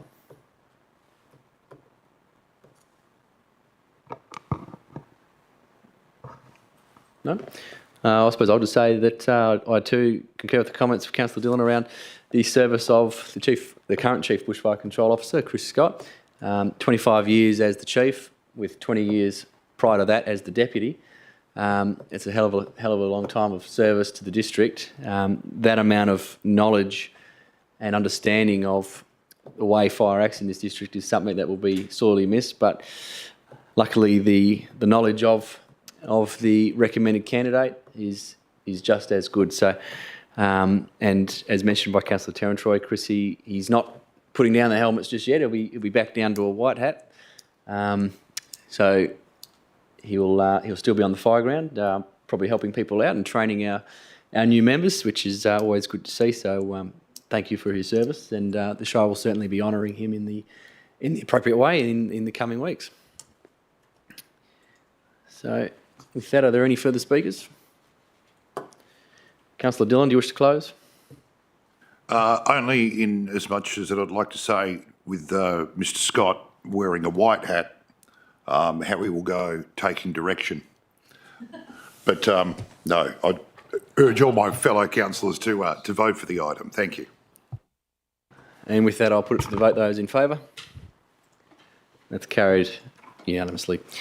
14.6, appointment of Deputy Chief Bushfire Control Officers. Is there a mover for that item? Councillor Dillon. Is there a seconder? Councillor McCleary. Councillor Dillon. A little bit shorter and sweeter this time, Mr. President. Thank you. Congratulations and thanks for your service to Daniel Tate, who will be the Deputy Chief Bushfire Control Officer for the North segment of our Shire, and Mr. Mark Roberts, Stirling Brigade member. He'll be the Deputy Chief Bushfire Control Officer in the South for the next 5 years. All right, just before I pass the call to Councillor McCleary, I have neglected to declare that there has been two impartiality interests declared in this item from myself and from Councillor Sharp. So, Councillor McCleary. Thank you, Mr. President. Thank you, Councillor Dillon. Look, yeah, it's pretty straightforward. Hats off to all these people that volunteer and take on these more strenuous roles, I'd say. Are there any speakers to the item? No. Councillor Dillon, you wish to close? I'll put that to the vote. Those in favour? That's carried unanimous. 14.7, appointment of Bushfire Advisory Committee members. Again, impartiality interests have been declared in this item from myself and Councillor Sharp. Is there a mover for those appointments? Councillor Terrantroy. Is there a seconder? Councillor Sharp. Councillor Terrantroy.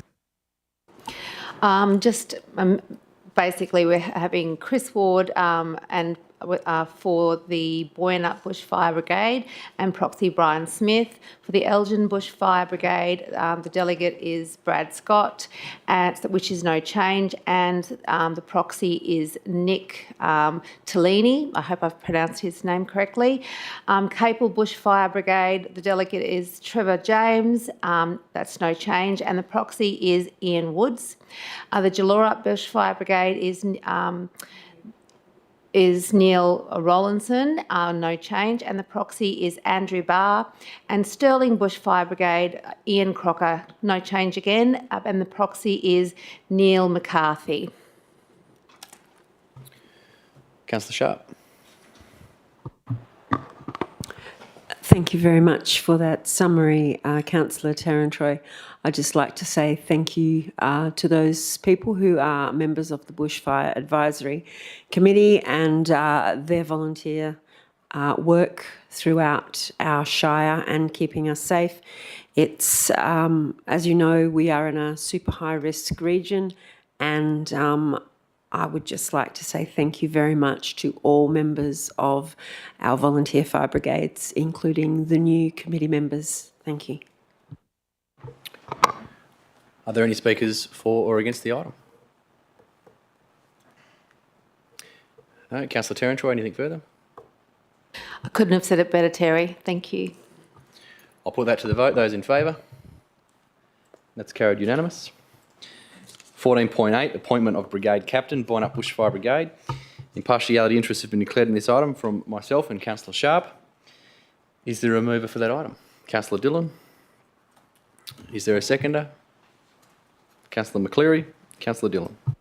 Thank you again, Mr. President. Yeah, it would be remiss of me not to move this item after Mr. Frederick or Don Weatherall, who is a long time servant of our brigade out in Boyanup. Once again, he's moving to the white hat as well after a lifetime of service, dedicated service to the Boyanup area and the Shire in a broader sense. Thank you to Chris Ward for stepping up. He will now be the new captain of the Boyanup Bushfire Brigade, but also good to see as part of this motion that the CEO is to consider a formal way of recognising Don Weatherall's lifelong service to the Boyanup community and bushfire service.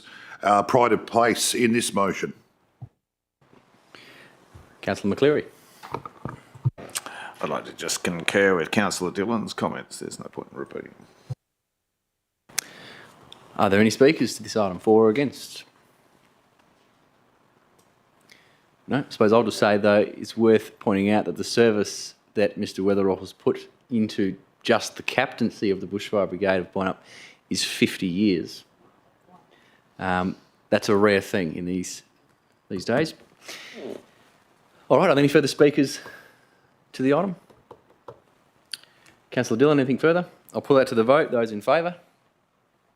That's carried unanimously. 14.9, appointment of bushfire control officers. Again, impartiality interests have been declared in this item from Councillor Sharp and myself. Is there a mover for that item? Councillor McCleary. A seconder. Councillor Sharp. Councillor McCleary. Thank you, Mr. President. I'll move the motion as read it, and it's good recognition for all these people that put their hands up for these roles. Councillor Sharp. Thank you, Mr. President, and also Councillor McCleary for those comments, because I certainly concur with that. We cannot put value on the people that step up to protect our environment and our community. And once again, I'd like to thank them very much.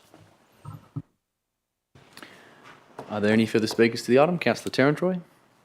These volunteers deserve mentioning by name. So, bushfire control officers, Jalorup is Jeff McDougall, Graham Briggs, Neil Rowlandson, Elgin, Chris Scott, yay, Brad Scott, Barry Bell, and Jeff Vardy. Boynup is Brian Smith, Daniel Tate, Christopher Ward. Capel is Peter Dunlop, Kevin Scott. Stirling is Mark Roberts. The Shire of Capel is Adriana Crick, Melissa Howard, Scott Dandridge, Eden Moore, Carly Day, Donna Peed, Alison Burke, Tom James and Gay Bolland. Thank you. Are there any further speakers to the item? Councillor McCleary, anything further? I'll put that to the vote. Those in favour? That's carried unanimous. Community and corporate reports, 15.1, permanent closure portion of Lakes Road. Is there a mover for that item? Councillor McCleary. Seconded, Councillor Ferguson. Councillor McCleary. I'll move the motion as read and further say kind of back to the future, because this used to be the road out in the Bustle Highway, so and revegetating and getting the reserve, extending that into that area looks like a great outcome. Councillor Ferguson. Are there any speakers for or against the item? No. Councillor McCleary, anything further? I'll put that to the vote. Those in favour? Sorry, I didn't see. All those in favour? That's carried unanimously. 15.2, private landowner request to purchase portion of Reserve 39942. Is there a mover for that item? Councillor McCleary. Seconder. Councillor Noonan. Councillor McCleary. Thank you, Mr. President. I remember having a conversation with him in a service station about this, and he chased up with the staff to pursue something that he had in there, and it turned out neither side knew what each other was doing. So it's good to see this come to this meeting. It's still not finished yet because it's got to go to DPIH to finalise that thing, but it just tidies up a bit of a boundary there that we won't have to maintain. Councillor Noonan. No. Are there any speakers for or against the item? No. Anything further from the mover? I'll put that to the vote. Those in favour? That's carried unanimous. 15.3, the accounts paid during the month of March. Is there a mover for those accounts? Councillor Mogg. Is there a seconder? Councillor Ferguson. Councillor Mogg. Thank you, Chair. I move the motion as read. Councillor Ferguson. I support that. Thank you. Is there any speakers for or against the accounts? No. Does the mover wish to close? I'll put that to the vote. Those in favour? That's carried unanimous. 15.4, the financial reports for the 31st of March 2025. Is there a mover? Councillor Mogg. Is there a seconder? Councillor McCleary. Councillor Mogg. Thank you, Chair. I move the motion as read. Councillor McCleary. Thank you, Mr. President. Councillor Mogg. Yeah, look, it highlights some underspend in our program of works, which we need to take in hand for the upcoming budget setting. There's reasons for all that, but we need to understand that going forward when we set the rates for next year.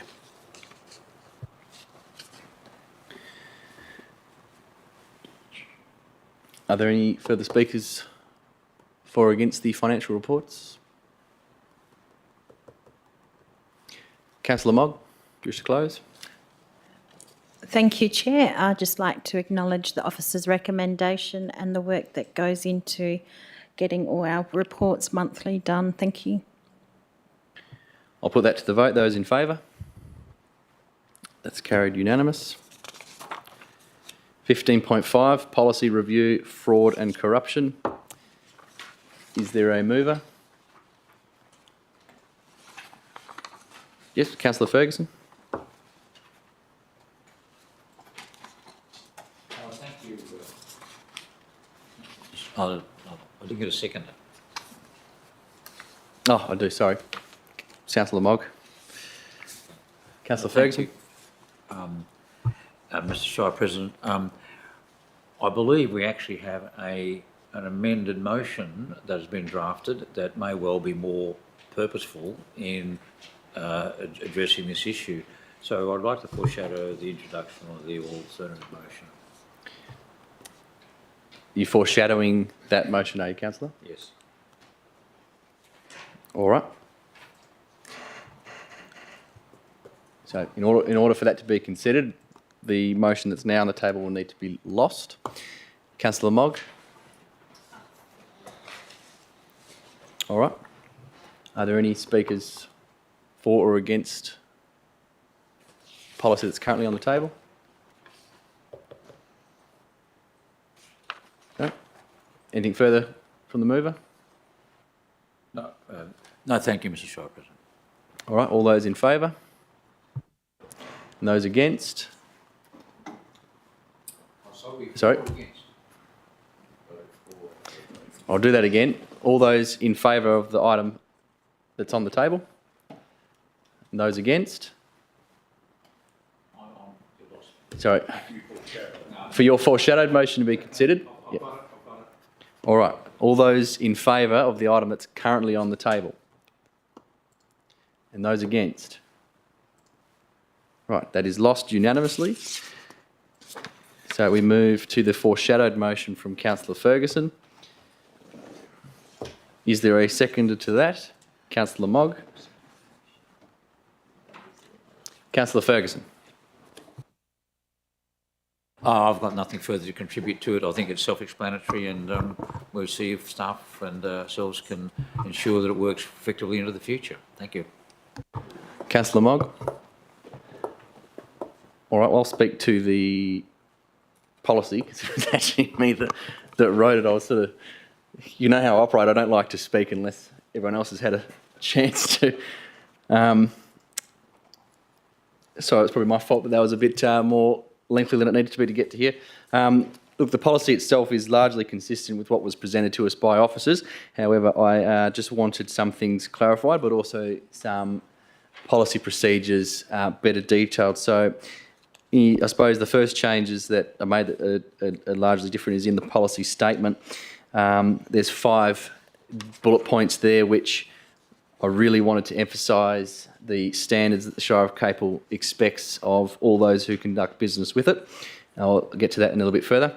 I then also wanted to ensure that roles were clearly defined and expectations of people, in that everyone is expected, including all employees, councillors, contractors, do have that personal responsibility to act with integrity and support the prevention and detection of any fraud and corruption within the organisation.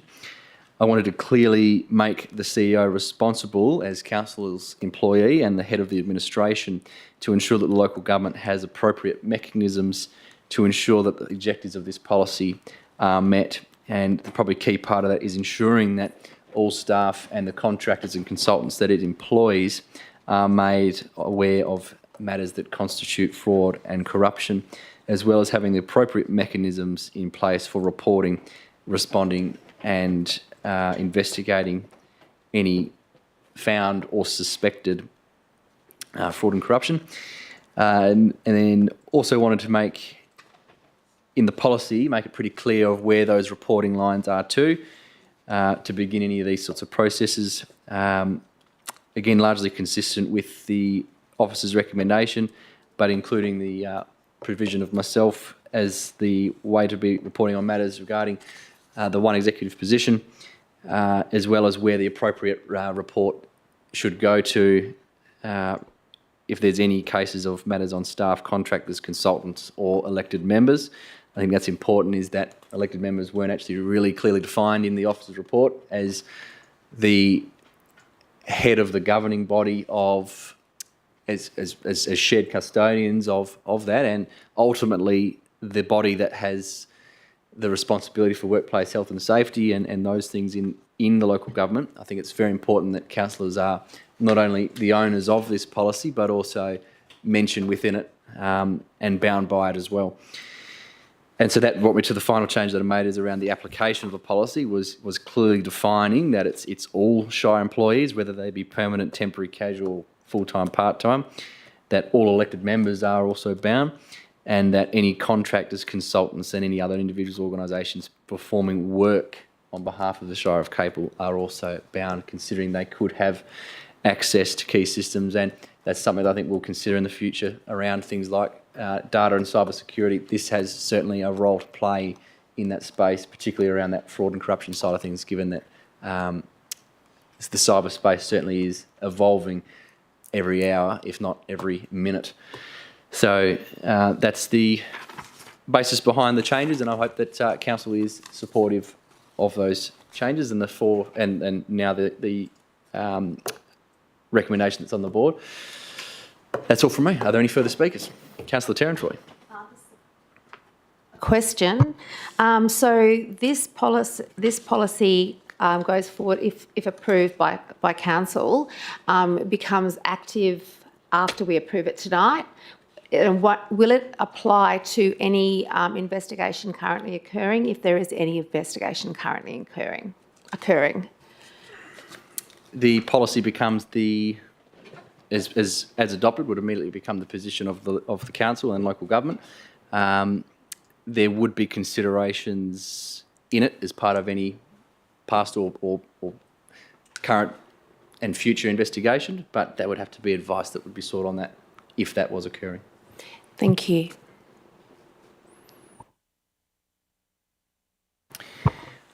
Are there any further speakers? Oh, Councillor Terran-Troy. So I'd like to speak to this motion. I'm extremely supportive of it. I think that it's very specific, and there's very little wriggle room for any staff or councillor or anyone who is a contractor working for the Shire to wriggle out of this. So if they come across corruption, they're to report it, and they can report it to either the CEO or to the Shire President. So I think that's fantastic. Thank you. Are there any further speakers? Councillor Ferguson, do you wish to close? Thank you, Mr. Shire President. I think, the policy as we've presented on the screen is now moving to vote on is self-explanatory to a very large extent. We would wish, of course, you didn't need to have a policy like this, but of course in the real world you do. And from what I can read of it, I think it's pretty comprehensive, and it deals with a procedure that is equitable and fair to all concerned, but nonetheless addresses the issue. So thank you. All right, I'll put that to the vote. Those in favour? That's carried unanimous.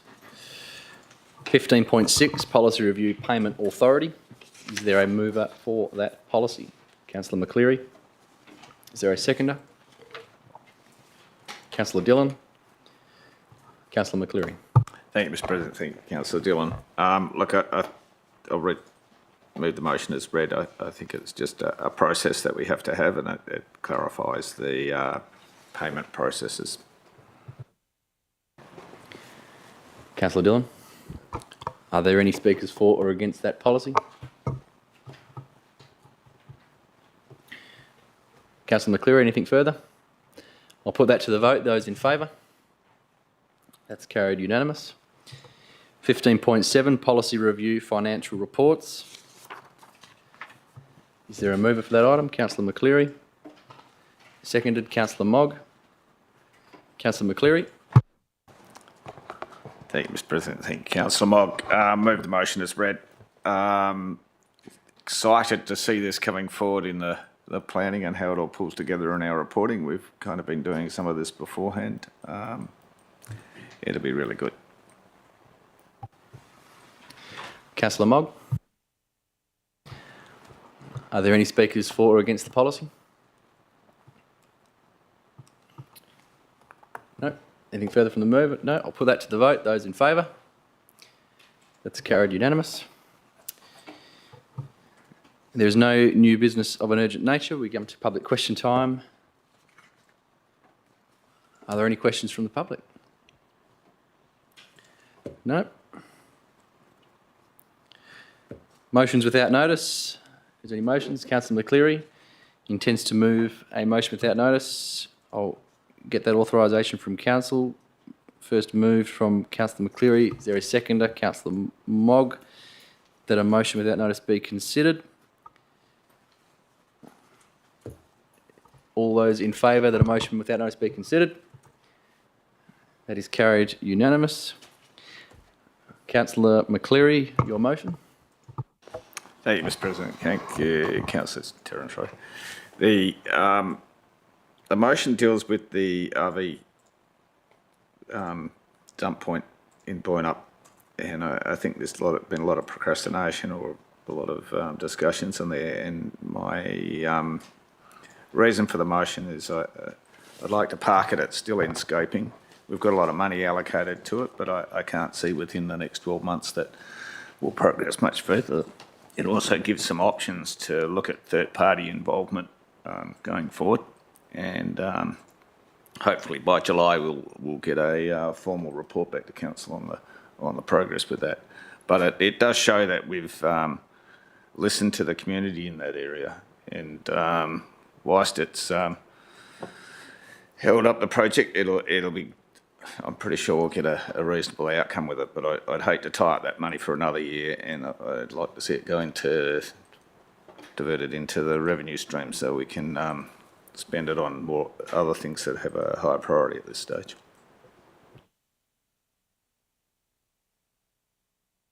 All right, so just confirm that that's your motion on the board there, councillor. There just might need to be a numbering change there on the.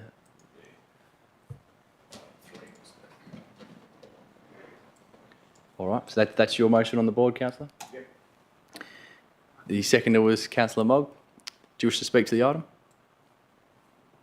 Thank you, Chair. I'd just like to acknowledge Councillor McCleary for bringing this motion forward. It's very smart and advisable, and gives us time and opportunity again for the community and look at other options, third parties, etc. Thank you. Are there any speakers against the motion? Speakers for? Councillor Tarantroy. I'd like to acknowledge Councillor McCleary also for raising this motion and for letting us know in advance that this was his intention, because there have been a number of councillors and people in the community who were concerned about this. So this is a really good outcome for Boynup. Councillor Sharp. Thank you, Mr. President, and thank you, Councillor McCleary, for bringing this up. Yes, I too attended some community consultations, and it was very, very clearly expressed that they felt that they hadn't had enough of an input into the decision behind the dump point, and I'm really pleased to see this come up to the table here.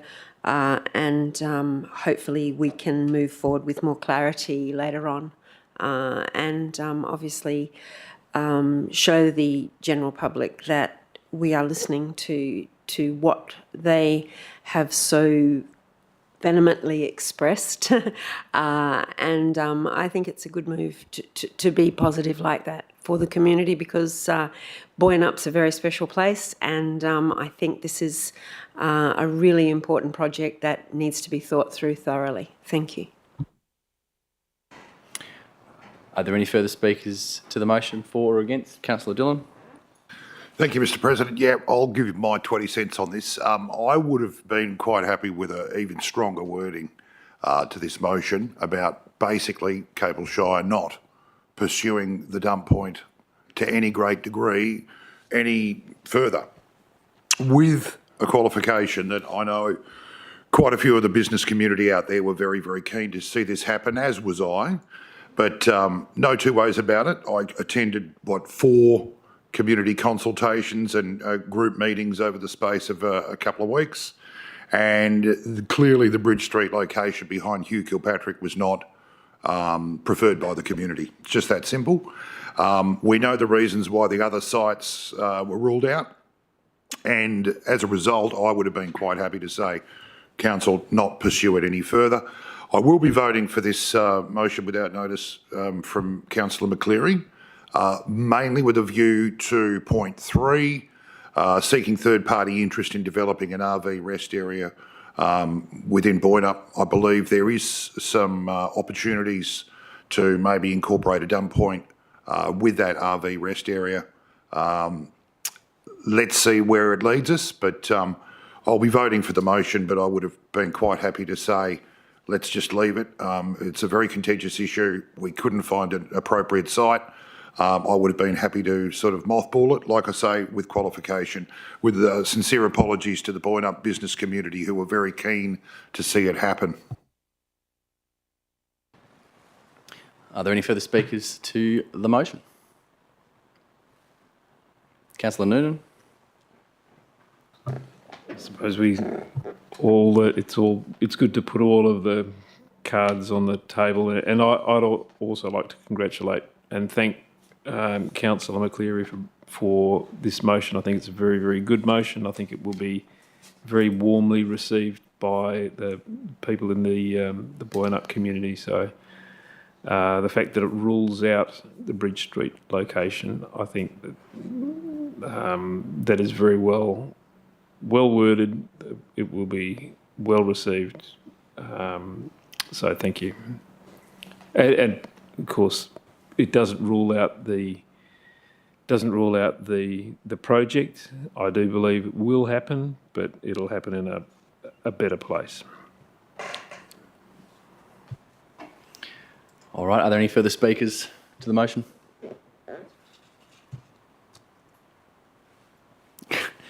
No, I suppose I'll have a say then, I suppose, better.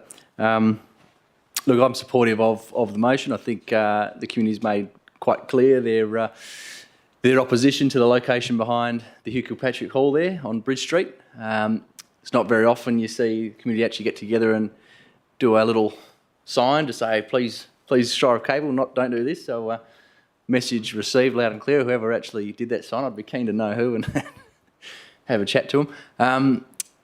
But, you know, I completely agree with point 1. I probably don't agree with the sentiment there that's been shared with Councillor Dillon. I think, you know, around our discussions with program of works, this is something we've made that commitment to the community that we are going to deliver it. We've budgeted for it and we've asked them for the money to do it. I don't want to put the brakes on this in any way. I want to deliver this. And particularly with that point 3 with the third party, you know, there's been some interesting chatter whether that eventuates or not, but it might actually even eventuate in a budget saving for the council, in which case we can redirect that to something else where that money can be utilised. So I think this is a great way. I think it alleviates a lot of concern and worries for the community.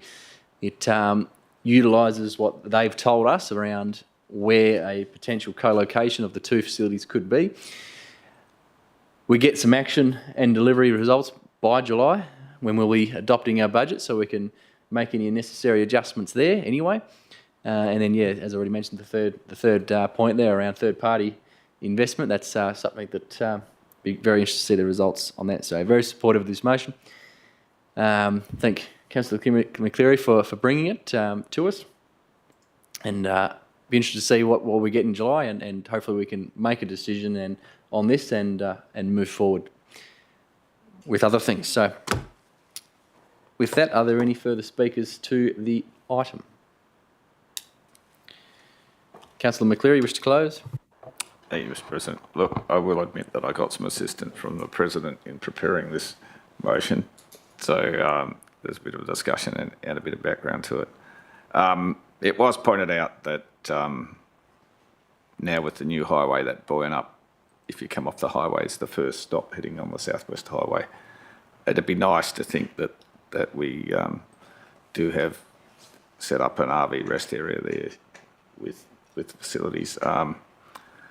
I'm hoping some of this third-party stuff comes to fruition. It sounded promising. But apart from that, if we locate a site there, even if it doesn't have a dump point, at least a stop, because there's some tourism interest in Boyanup with the steam engines, and it's close to a river and all that. It ticks some boxes in some stopovers for people from interstate, etc. So yeah, look, it's kind of been stagnating a bit. It's nice to sort of park it and get some scoping done with community input. So looking forward to about 12 months' time when we've got something back and looking at the next budget. Thanks. All right, with that, I'll put it to the vote. Those in favour? That's carried unanimous. Are there no further motions for notice without notice? Repeating myself there? No. Are there any notices of motion for consideration at the next ordinary meeting of the council? Councillor Noonan. Thank you, Mr. President. I'd like to move or make notice that I'll be moving a motion in relation to the standing orders for the allocation of seating at the first meeting of any new council on the election of new members. And the purpose of that motion will be to make allowance for any elected members who may have either a hearing or a visual disability that's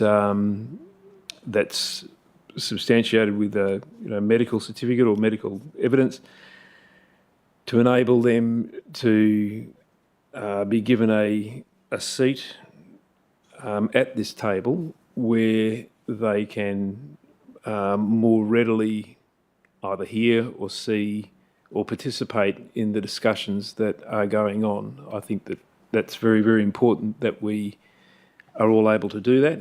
And so I appreciate that adjusting the standing orders, that this is something that needs to go to the department and that it may take time, but I think that it's an important, it's an equity issue, and I think that it's an important one that we should raise with the department. I know that we're waiting on new orders or new recommendations from the department, and it may prompt them to get those through and perhaps even adopt similar sorts of considerations. So I'll be raising that at the next meeting. All right. That's on notice. Are there any other motions for consideration at the next ordinary meeting of the council? No. There are no items for consideration behind closed doors, and there being no further business on the agenda this evening, I will declare the meeting closed at 8:05 p.m. Thank you very much for your attendance. Catch you next time.